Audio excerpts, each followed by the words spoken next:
कृष्णप्रसाद गड़े चंदन यात्रा महोत्सव अनुष्ठित हो पुरी जिला कृष्णप्रसाद ब्लॉक अंतर्गत कृष्णप्रसाद गड़ राजबाटी परिसर मध्य पारिकुद राजा श्री श्री संतोष चंद्र मानसिंह प्रत्यक्ष तत्वावधान एवं पांच मौजा कमिटी द्वारा आयोजित चंदन यात्रा उत्सव आज को प्राय 200 वर्ष ऊर्ध्व चालू रही चलित वर्ष 5 दिन धरी महा आडंबर सहकारे अनुष्ठित हो इपिंग स्थित जगन्नाथ मंदिर मदन मोहन देव को राजबाटी मध्य प्रभु श्रीकृष्ण भगवान को पाट पटुआर सहित नीलकंठेश्वर मंदिर को आनिबा परे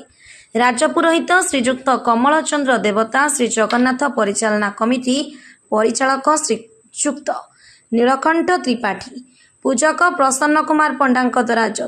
यथाविधि पूजा अनुष्ठित करा जाई महादेव पुष्करिणी रे चाप खेल नीति आरंभ करा जायतिला। एथिसहित यात्रा जगतर बहु नामी दामी यात्रा पार्टी आसी यात्रा परिवेषण करथिले।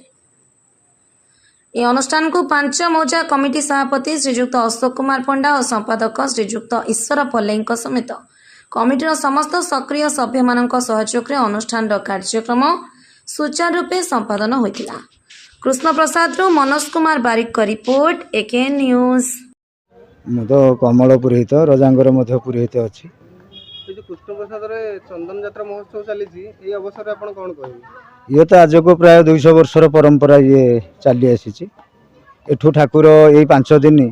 ठाकुर जीवे प्रथम चाप एवं संध्या 7टा ठारू आरंभ हम 7टार 9टार सर नीतिकांति से राति 4टार गोटे चाप हम चाप ही मंदिर को से पुणी बाउथरे प्रत्यागमन करेंगे। ये 5 दिन आमर चलो चापर सामर्थ्य जमी 200 वर्ष परंपरा भितर थिला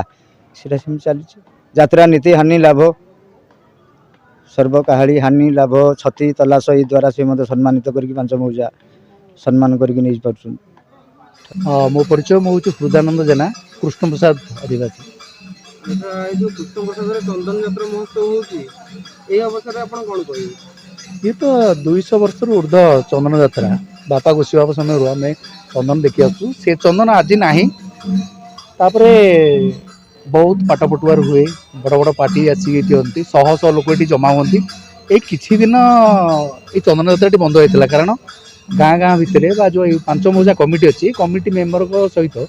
से परस्पर भितर मनोमालिन होगा जो किसी दिन बंद होता ये वर्ष चंदन करा जाउची ठीक ए वर्ष यही आमर पाटपटुआर नहले आमर ए वर्ष भल गोटे यात्रा बाटी आसी तारिणी गणनाट्य लोक भी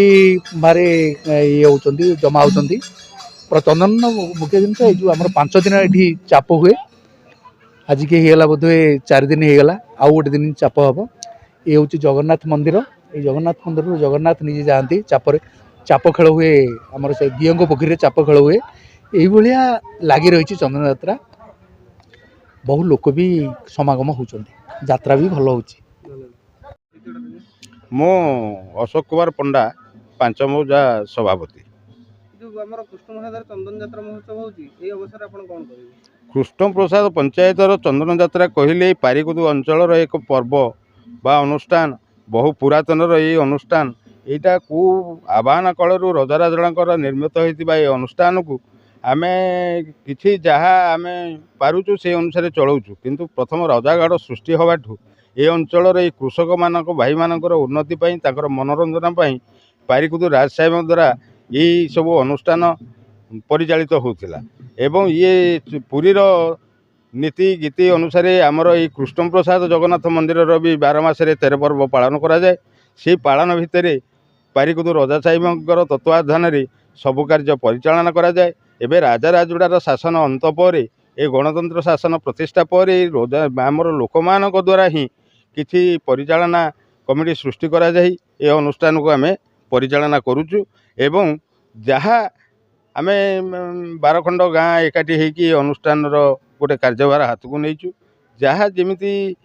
किछि सहृदय व्यक्ति भी आमको सहयोग करुचंती सहयोग भी हाथ बढ़ाई